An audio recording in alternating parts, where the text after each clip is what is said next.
శివుడు, మహాదేవుడు, భోలాశంకరుడు, అలాగే నీలకంఠుడు మరియు రుద్రుడు ఇలా అనేకానేక నామాలతో పిలువబడే పరమశివుని విశ్వం యొక్క సృష్టి రహస్యాల్లో మహత్తరమైన అంశమైతే శివుడు నిజంగానే జన్మించినవాడు. ఎందుకంటే ఆయన అజన్ముడు అంటే జన్మరహితుడు అని అర్థం. అయితే వేదాలు, పురాణాలు, ఆగమాలు, అలాగే శైవాగమాలు ఆయన జన్మ రహస్యం గురించి ఒక్కొక్కటి ఒక్కో రకంగా చెప్తాయి. మరి అసలు శివుడి యొక్క జన్మ ఎలా జరిగింది? పదండి ఈ వీడియోలో తెలుసుకుందాం. శివుడు అద్వితీయుడు, అనంతుడు, పరబ్రహ్మ యొక్క స్వరూపుడు. ఆయనకు ఆది లేదు, అలాగే అంతం కూడా లేదు. వేదాలు తనను సత్యం, శివం, సుందరం అని పేర్కొన్నాయి. శివ అనే పదానికి అర్థం శుభం, శాంతి, మంగళం, కరుణ, దయ. సత్యం, పరమశివుని యొక్క జన్మ స్థూలంగా మనుషుల మాదిరిగా జరగలేదు.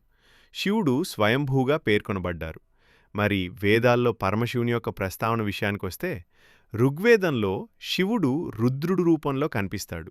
రుద్రుడంటే భయంకరుడు, కఠినుడు, కాని రక్షకుడు అని అర్థం. ఇక వేదాల్లో రుద్రుని ఆరాధన చాలా ముఖ్యమైంది. శతరుద్రం అనే వేదమంత్రం పరమశివునికి అంకితం చేయబడింది. ఈ వేదవచనాల ప్రకారం శివుడు విశ్వం యొక్క సృష్టికర్త అయినటువంటి పరబ్రహ్మ యొక్క తేజో రూపం. ఆయరుడి ఎవరు సృష్టించలేదు, తనకు తానుగానే సృష్టింపబడ్డాడు. మరి శివపురాణంలో శివుని యొక్క జన్మరహస్యం కనుక చూస్తే అందులో ఓ ఆసక్తికరమైన కథనం ఉంది. ఈ విశ్వం యొక్క సృష్టి ఆరంభంలో బ్రహ్మ మరియు విష్ణువు ఎవరు గొప్పవారు అన్న తర్కం జరిగితే ఆ సమయంలో ఒక అనంతమైన జ్యోతిర్లింగం అంటే అగ్నిస్తంభం ప్రత్యక్షమైందే. దాన్ని ఆది లేకుండా, అంతర్లేకుండా ఎవరూ తెలుసుకోలేకపోయారు. ఇక ఆ జ్యోతిర్లింగమే పరమశివుని యొక్క స్వరూపం. దీనినే శివుడి అవతరణం లేదా ఆవిర్భావం అని కూడా పేర్కొన్నారు.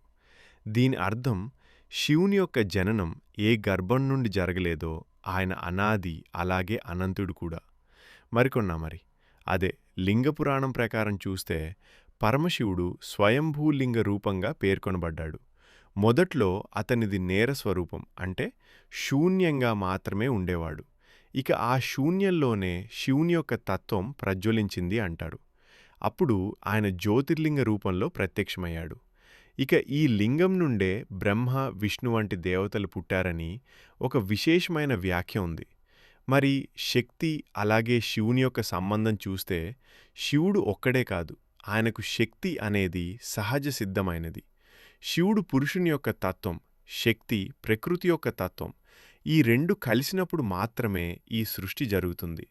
ఇక దేవీ భాగవత పురాణం ప్రకారం శక్తి లేకుండా శివుడు అని అంటారు. కాబట్టి శక్తి మరియు శివులు పరస్పర ఆరాధితులు.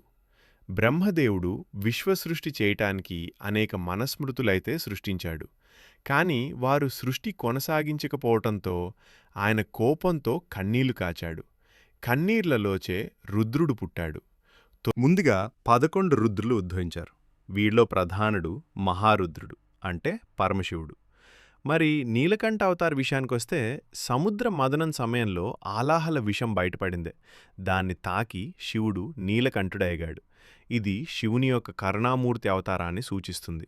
కాలం కూడా ఆయనకు లోబడుంటుంది. ఇక తాంత్రిక గ్రంథాల్లో శివుడు తృతీయ నేత్రధారిగా, శివశక్తుల మూలాధారంగా, తత్వంగా అతనే ప్రత్యక్షమయ్యాడు. మరి శివుడి యొక్క జన్మ సారాంశం కనుక చూస్తే శివుడు ఎవరి ద్వారా జన్మించలేదో ఆయనకు తల్లి, తండ్రి లేరు. ఆయన పరమతత్వం యొక్క స్వరూపంగా ప్రతిపాదించబడ్డారు. ఆయన జ్యోతిర్లింగ రూపంలో ప్రత్యక్షమయ్యారు. ఆయనే సృష్టికర్త, స్థితికర్త, అలాగే లయకర్త కూడా. శివుడు అజన్ముడు, స్వయంభవుడు. వేదాలలో రుద్రుడు, పురాణాలలో జ్యోతిర్లింగ రూపం, బ్రహ్మ కన్నీళ్ల నుంచి ఉద్భవించినటువంటి రుద్రావతారుడు. శివుడి శక్తి యొక్క సంబంధం సముద్ర మదనంలో నీలకంఠ అవతారం ఇప్పుడు మీకు అర్థమయ్యే ఉంటుంది. పరమశివుడు తనంతరి తానుగానే ఉద్భవించాడు. అతను ఎవరి కారణంగానూ జన్మించలేదు. ఈ విశ్వానికి సృష్టిస్థితిలాగా అన్నీ కూడా అతడే, శివుడే. అది శివుడే అంతం. అందుకే పరమశివుని స్వయంభూగా వేదాలు కొనియాడతాయి. మరి ఈ వీడియోపై మీ యొక్క అభిప్రాయాన్ని క్రింద కామెంట్స్ రూపంలో రాయండి. అలాగే ఈ వీడియో కనుక మీకు నచ్చినట్లయితే లైక్ చేయండి, షేర్ చేయండి. ఇలాంటి మరిన్ని వీడియోల కోసం ఇప్పుడే మన ఛానల్ని సబ్స్క్రైబ్ చేసుకోండి.